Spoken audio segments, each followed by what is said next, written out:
Guys, how are you doing today? I hope you're doing well. Thank you so much for tuning in. Today I want us to discuss about bedsitter and single rooms, how to set up your bedsitter. So if you're beginning, maybe you're moving in your first single room or your first bedsitter, feel free to just watch through and learn. So a quick story: I have lived in 2 single rooms and 1 bedsitter before, and the first single room was like the rent was like 3,000 shillings per month. It was not in a very good place, but it was a bit spacious, and I wish I took photos then. So tune in for Friday. I will show you, if I went back to that place, how I would set it up. The first one will be a bedsitter, and then I'll show you also how to set up a single room. So beginning of this journey, you really need to plan. So I'll give you time to just go and pick a pencil and a paper. We are going to outline the space that we are living in, or the space that we want to move into. You outline the walls. Just draw a line of the wall, and also you outline where the windows and the doors and the outlets are, because that will determine where you will put your furniture. So when you're done with that, the next thing you should do, you should write down your needs. So you might be a stay-at-home person who works at home, so you might need a desk and a chair. You might be a person who likes to entertain, so you might need a small couch. You might be a person that has a very small room, so you might need a day bed, so that people can sit during the day, and also you can use it to sleep during the night. So let me give you a few needs you might have. Maybe you don't know your needs, so I want to give you a few things that you might need to buy. So the first thing is the bed.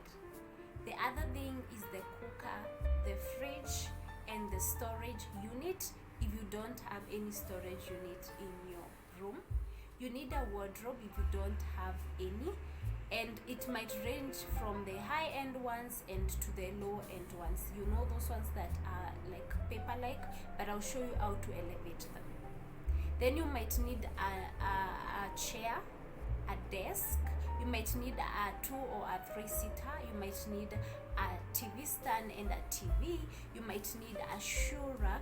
You will need a carpet. You'll need curtains. You need beddings. You need throw pillows. So those are the needs that you should list everything from the curtain tie backs, so that you can budget and you can plan with your budgets. You might budget and buy things in installments, or you might budget and just go buy everything together. So you really need a budget and know your space and know your needs. So when you're listing your needs, you should also think about the space that you have, because in between the furniture, maybe the wall and the bed and other furniture, there should be 40 to 60 centimeters for circulation, for you to pass freely. So you don't want to squeeze everything together. So if you have a very tight space, then you need to forgo some things and just take the most needed things. So after you've planned and you've listed your needs, then you should choose your color palette. I know many people don't do this, but it's really important. So if you want a calming, cool place, you need to choose neutral colors. Neutral colors, if you don't know, neutral colors can be anything that is earthy, that comes from nature. And just a random example, when you go to the forest or somewhere that has so many trees, the rivers, you don't feel overwhelmed. Those are the colors that you need. If you don't want to feel overwhelmed, you need neutral colors. So neutral colors can be beiges, grayish, gray, black, white. You need sage green. You don't do lime green. That is too much. That is so vibrant. But if you're a vibrant person and you want that vibrancy to maybe wake you up and keep you going, then choose vibrant colors. And this is very tricky to put together, so you should be very keen on the colors you're choosing, because the room is very small, so you don't want to overwhelm it. So we have bright yellows, we have bright oranges, we have bright green, like lime green, we have pinks, we have those colors.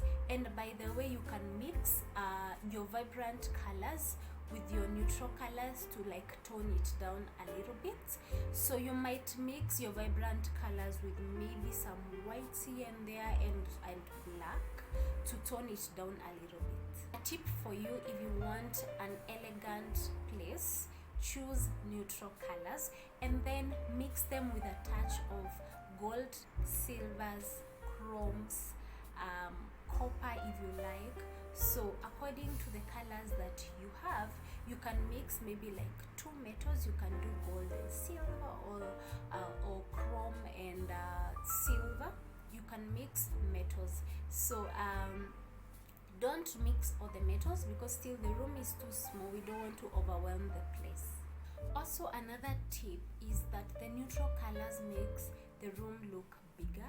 So if you would like the room to feel airy and bigger and spacious, go with the lighter colors like whites, beiges, creams. You should use those ones.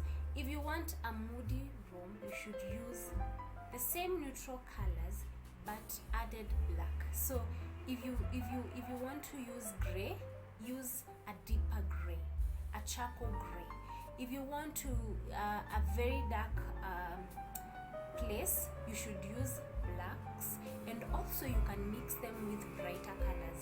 You can mix white with like whites and beiges, so that you can balance the flow, and for it not to feel so dark like in a cave, you can mix the dark ones with the light ones. So after choosing your color palette, you should think about the furniture. Now the furniture that you want to bring in. So if you're in a small space and you like entertaining and you need a place to sleep, you can do a day bed. So the other beds that you can use, if you don't want to be looking at your bed the whole day working there, you can use a muffin bed. And muffin beds are so nice because they occupy the vertical space, the wall space, so you can get a very good carpenter that can hack a muffin bed. And it's very good if you live in a very small space, or you don't like seeing your bed when you're working or when you're entertaining, you can use the muffin bed. So if your space is really tight and you need maybe a wardrobe, or maybe a closet, or maybe somewhere to store your kitchen items, then you can get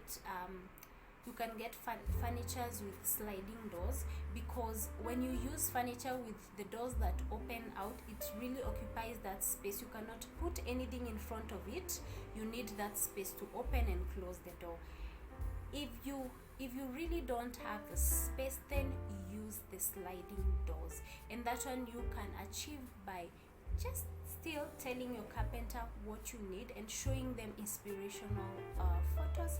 And also make sure, guys, you get a very good carpenter that knows what they are doing, because you don't want to be disappointed after using your money and your time and your hopes to that person, and then they do a very shady job. So one thing you should know is that your furniture will vary with your space and your budget. So if you don't have a very big budget, then know that your furniture, of course, you need to go to a place where you can afford the furniture. And also, if you don't live in a big space, then you should customize your furniture to fit the space that you live in. The fourth one is lighting. Don't assume that if you live in a small space, you just need one bulb in the place. No, layer your lighting.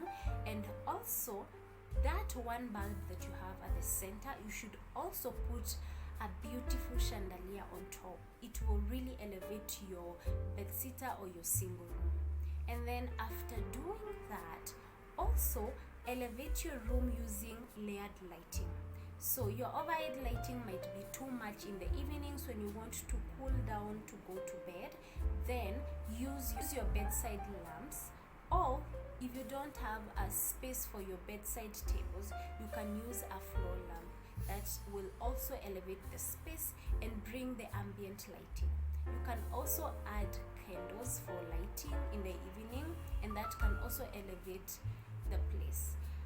Candles might be the real candle, like the waxy candles, or you can use the artificial, the fake candles. I just put them up here.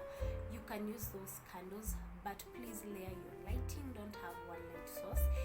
When I show you how I set up my single room and my bedsitter, you'll see how I've layered the lighting. So the other thing to note is that there's yellow light and there's white light. Yellow light brings that cozy feel. It's like the sun, the way it's yellowy, it's so calming. And the white light is mostly used in hospitals. It can be used for a task performance. So most people use them in kitchens where you really need to see the details. That's where you use that. If you don't want that detailed white light, then use a yellow light. So even if you're in a small space, you need a carpet.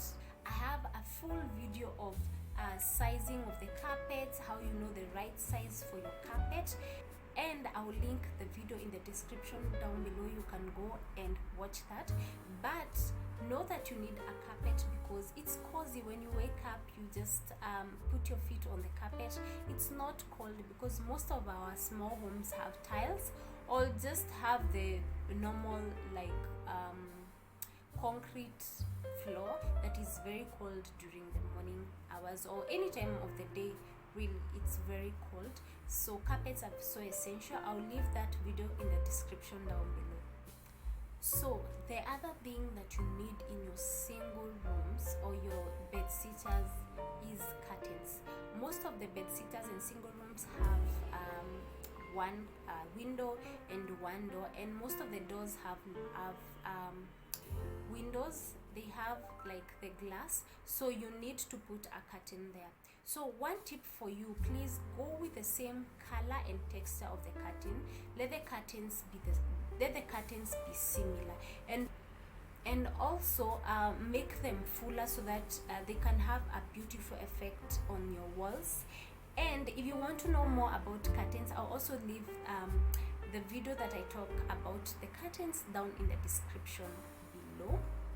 The other thing, guys, because I have lived in these places and I've seen how people live, you'd see someone put like a newspaper on the glass panes, on the glass windows, because maybe they don't have curtains and they want privacy.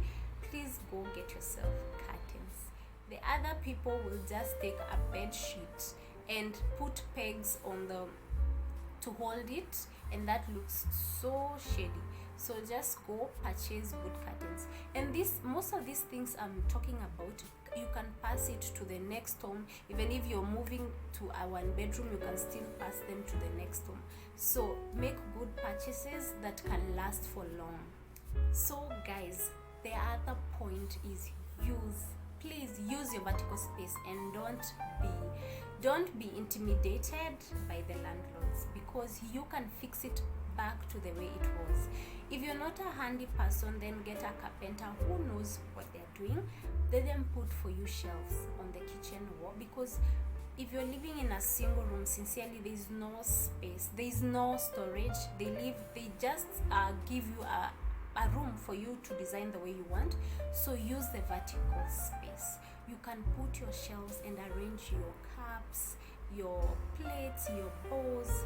You can also put storage boxes so that you can store your extra shopping. You can do that using shelves. But when you're doing that, consider the colors that you're using, because the space is small and you don't want to be overwhelmed. For me, I would go with whites.